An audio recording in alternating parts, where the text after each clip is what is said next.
What's going on, guys? Danny here from Metal Couch, and I'm back with the Iron Maiden discography review. Things haven't really been going well lately. I've been in and out of a few medical centers over the past month and a half, and been very ill, which is why you see more video game uploads than album uploads like this, because it's very difficult to look presentable on camera. Seventh Son with the Seventh Son is probably the Iron Maiden album that, to me, encompasses the most amount of progressive element that you can find out of this band. After Somewhere in Time, where they took a radical departure from the formula of, making straight-up metal songs, that typical Iron Maiden sound, and changing it up with synthesizers and things like that. They took it a step further with Seventh Son, a concept album over the popular legend of the Seventh Son of a Seventh Son. Going into this album, Seventh Son, to me, is always the album that overshadows my favorite one. And that's not to say that I'm prejudiced against this album in any way. It just seems like this one gets a lot more recognition for being progressive, whereas Somewhere in Time does not. And with this, I love Seventh Son. Seventh Son, to me, is one of those albums that, especially during a certain time of year, a time being winter when there's snow on the ground and stuff like that, this just seems like an album to listen to at that time of year.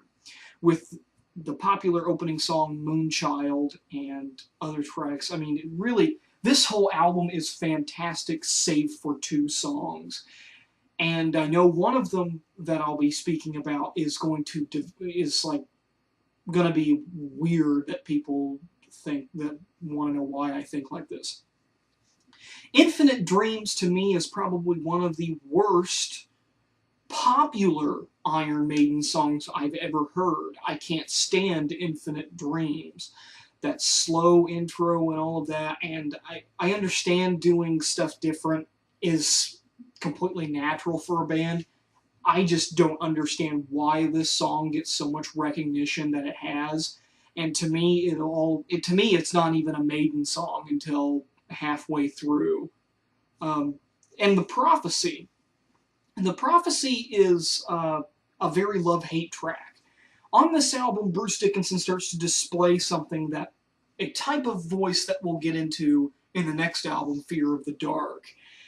The Prophecy has Bruce Dickinson kind of doing these evil, almost snarling vocals, and it's very different for someone like him to dive into that all of a sudden. He really hadn't experimented with something like that before. I don't really think it's that great of a song, but I do like Bruce Dickinson's vocal style on this.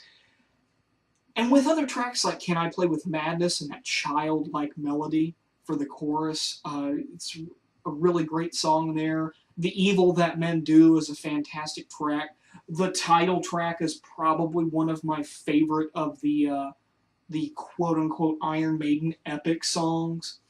And The Clairvoyant is a fun song to play, and Only the Good Die Young is, to me, one of the most underrated Iron Maiden songs. And I don't really, I'm not sure if they did play this much live during the tour. I've never tried to look up a live video of it, but I want to now. So, with that being said, Seventh Son of a Seventh Son has a place in Iron Maiden history, and sadly, I do not believe that we will come and revisit anything quite of this magnitude in the rest of their career. Seventh Son being a concept album and having a driving story behind it was a departure from the standard Maiden formula, but it's good. It proves that Iron Maiden can completely turn their songwriting style on its head and still create a nice album that can please a large audience. Not to mention, this album, they were already popular during the whole Peace of Mind Power Slave days, even before that, technically. This just straight shot right up the ladder. This is like where they were going to hit their peak.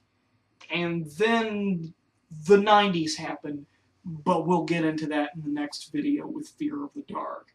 If I had to give Seventh Son of a Seventh Son a grade, I'd give it a 9 out of 10. Granted, I can't stand Infinite Dreams, and The Prophecy seems to be a very weak track on this album. I do enjoy it. It's one of my favorite albums by Maiden to listen to, besides Somewhere in Time being my favorite, and will always have a place in constant rotation in my music collection. And with that being said, and this is a bit of a side note in terms of this discography, I'm trying, but with me being ill and me being out of medical centers for over a month and a half, I mean, I was going to do this video a few days ago, but I had all these nasty marks from where I've had IVs and things like that fed in. I really didn't want to freak out my viewers too much with these kind of slight bruising and even some dry blood in some places where I had some wounds open up. I didn't really want to scare you guys, but I assure you I'm fine. It's just that I've been really ill lately and ready to get back into the swing of things. And I noticed that there are some people who were getting a little bit aggressive. I did get some very angry private messages here on YouTube from people who were getting very agitated that I was not finishing this discography, and now I've come out and given you the reason why it hasn't been finished. But I assure you everything's well. I'm not dying or anything like that. I don't have any terminal illness or any life-altering illness. I've just been very, very sick. So, but I'm back into the swing of things, and I'm ready to finish out this discography. And Resident Evil 6 comes out. I can't wait for that midnight release. So, Seventh Son gets a 9 out of 10 for me. Danny here from Metal Couch, signing off.